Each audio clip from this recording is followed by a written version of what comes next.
ମୁଁ ଗୋଟେ ଷ୍ଟୋରୀଟେ ଶୁଣିବାକୁ ଯାଉଛି। ଏଇଟା ଆକ୍ଚୁଆଲି ମୋ ଲାଇଫ୍ର ଗୋଟେ बहुत बड़ा इम्पोर्टेंट इवेंट, बहुत छोट कि बहुत इम्पोर्टेंट इवेंट मु भावे।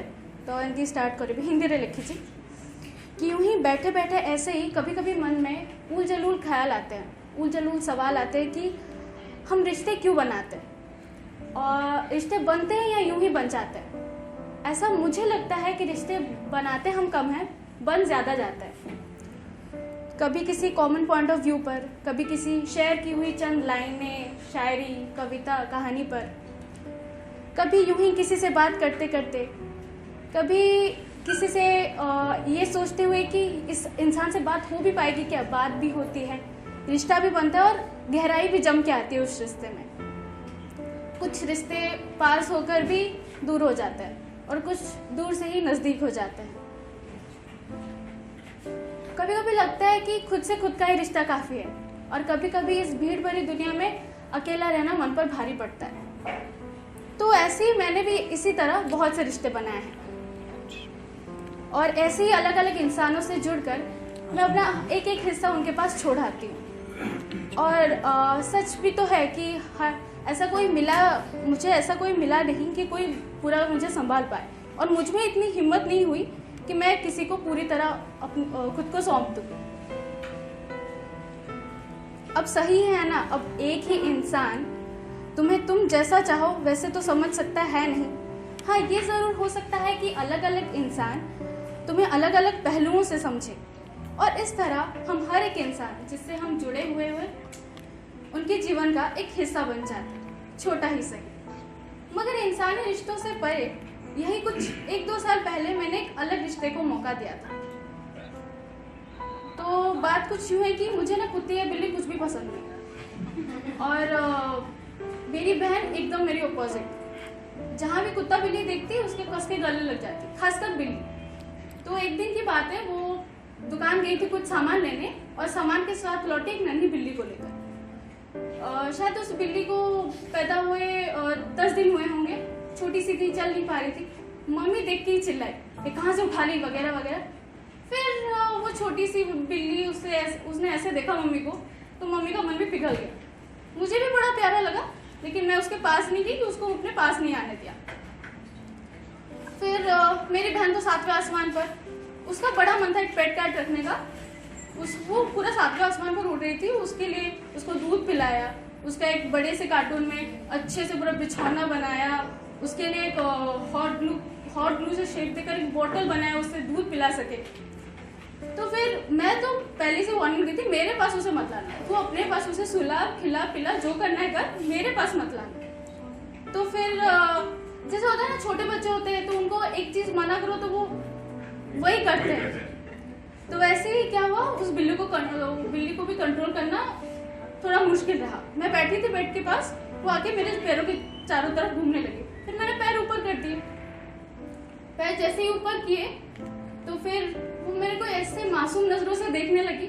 मैंने फिर से पैर नीचे कर दिया, उसे उसका काम करने दिया। फिर उसी दिन से पता नहीं, जिसको बिल्ली कुत्ते पसंद भी नहीं थे, उसको गोदी में घुमा के फिरने लगी। सुबह और दोपहर को मेरी ड्यूटी रहती थी उसे दूध पिलाने की, शाम और रात को मेरी बहन की ड्यूटी लगती थी। मम्मी पापा के साथ भी ऐसे घुल गई वो बिल्ली की, मतलब मम्मी पापा को जितना प्रॉब्लम होता था अब वो नहीं होता उसका। फिर हमने सोच के उसका कुछ नाम देते हैं। मेरी बहन ने उसका नाम दिया जेरी। अब छोटी सी बिल्ली थी, चूहे जैसी दिखती थी, तो टॉम देना जायज नहीं था, तो जेरी दे दिया। तो फिर क्या हुआ, फिर वो मतलब घर में अहम सा हिस्सा बन गया हमारा, इतना घुल मिल गई। कभी सर पे चढ़ जाती, कभी पीठ पर, कभी लाड दुलार होती, कभी शैतान होने पर डांट खाती। मतलब एक छोटी सी बच्चा हो गई थी वो बिल्ली हमारे लिए। तो क्या होता है कि घर का माहौल जो बदला अलग, घर में पूरा एकदम रौनक, हंसी ठिठोली, जैसे एक नया बच्चा पैदा हुआ है, तो घर का रौनक जो बदला अलग, हम दोनों की बहनों की रूटीन बदल गई। जो राजकुमारियां सुबह मतलब सूरज की रोशनी जब तक आंख चुभ ना जाए तब तक उठती नहीं थी, वो सुबह 4 बजे उठ जाया करती थी। फिर और मुझे भी अलार्म लगाना जरूरी नहीं लगा, क्योंकि वो उसे सुबह भूख लगते ही वो म्याऊं म्याऊं करके फिर उस कार्टून को वॉल्स को खरोच के इतना जोर का साउंड करती थी, ऐसा खुलता था मेरा नींद और दोबारा होता ही नहीं था। तो फिर बहुत प्लान्स बने। कुछ दिन बाद हमें दशहरे में जाना था गांव, तो कैसे लिया जाए। फिर हमने सोचा कि एक छोटा सा बास्केट लाते हैं और काम सेट उसको उसी में घुसा के ले जाएंगे गांव। फिर मतलब गांव से कुछ दिन पहले जाने से पहले उसके थोड़े बिहेवियर में चेंज आया। वो थोड़ा धीमे होने लगी, फिर किसी कोने में घुस जाती, वहीं पड़ी रहती। तो फिर हमने वहाँ पे अच्छा बेड नहीं था, तो फिर जिस दिन वो धीमे होने थे, फिर बाकी उसी दूसरे दिन वो फिर से उछल कूद करने लगी। तो हमें लगा हाँ ठीक हो गई है। फिर मैं शाम को कुछ कर रही थी बेडरूम में, फिर बहन आवाज़ लगाने लगी, दीदी दीदी जल्दी आओ। मतलब क्या हुआ, मतलब मेरे को लगा वो रो रही है। फिर जाके पहुँच देखती हूँ तो जो देखा, मतलब मन थोड़ा भर सा गया। वो कार्टून पे लेटी थी और उसके चारों तरफ मतलब चींटियाँ।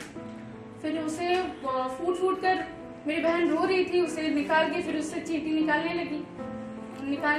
मुझे तो कुछ समझ नहीं आ रहा था मैं क्या करूं क्या नहीं।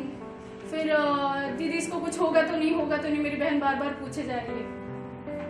तो फिर वो रो रही थी, फिर मैं उसको पानी ला के पिलाने लगी, वो पी नहीं। तो फिर मन एकदम बैठ सा गया कि लगा कि क्या होगा, मतलब फिर वो तो रो रही थी। फिर मैंने उसे गोदी में लाकर उसे चलाने की कोशिश की, पर कोशिश नाकामयाब रही। फिर लगा कि मतलब वो मेरी बाहों में ऐसे थी, फिर मतलब आंख बंद करते दर्द से करा रही थी, जैसे कोई मतलब एक इंसान जैसे मरते वक्त अपनी आखिरी सांस ले रहा हो, वो जैसे कुछ बोलना चाहता हूँ। मुझे भी लगा वो टांग को बढ़ाकर मेरी तरफ कुछ बोलना चाहती थी। मतलब मेरे को तभी लगा कि मैं भगवान को ज़्यादा मानती नहीं हूँ। मतलब इतना वो जो हमारी मम्मी लोग, उड़िया घर के लोग में मम्मी लोग जैसा वो सब व्रत करके वैसा वाला, मेरा वैसा वाला नहीं है, मतलब है। फिर लगा कि उस दिन की शायद कुछ चमत्कार हो जाए, कि जैसे फिल्म में होता है ना, वो मर रहा होता है, फिर आपकी मतलब आंसू की बूंद गिरती है तो उठ जाए, तो वैसा कुछ हुआ नहीं। मैंने उसे कस के गले लगा लिया। फिर वो उसका बदन पूरा ठंडा पड़ने लगा। फिर मतलब पता था कि मर चुकी है, फिर भी एक उम्मीद सी थी कि काश बच जाती। दिल नहीं माना, मानने का मन ही नहीं किया। फिर उसको फिर बहुत, मेरी बहन को मैंने इतना रोते हुए कभी नहीं देखा था। वो किसी के सामने नहीं रोती थी, और उस दिन वो ऐसे रोई कि जैसे मतलब आंसू की टंकी उसी दिन खाली करती। फिर उसको हमने जैसे मतलब हमारे घर के पीछे वो एक गड्ढा बना के उसको बरी कर दिया। फिर कुछ दिन तक मतलब ऐसा रहा, मातम मना रहा हमारे दिलों में। फिर लगा कि फिर कुछ दिनों बाद लगे कि अटैचमेंट बड़ा दर्द देती है, वो जो भी इंसान से हो जानवर से हो, बड़ा दर्द देती है। और वो बहुत ही अहम हिस्सा था, उसे हम अभी तक नहीं भुला पाते कि काश होती, काश इतनी बड़ी हो जाती। और जाते जाते वो तो 10 दिन थी वो हमारे साथ, और 10 दिन में इतना अटैचमेंट हो गया उसके साथ। और जाते जाते सबका एक अहम हिस्सा अपने साथ लेके चली।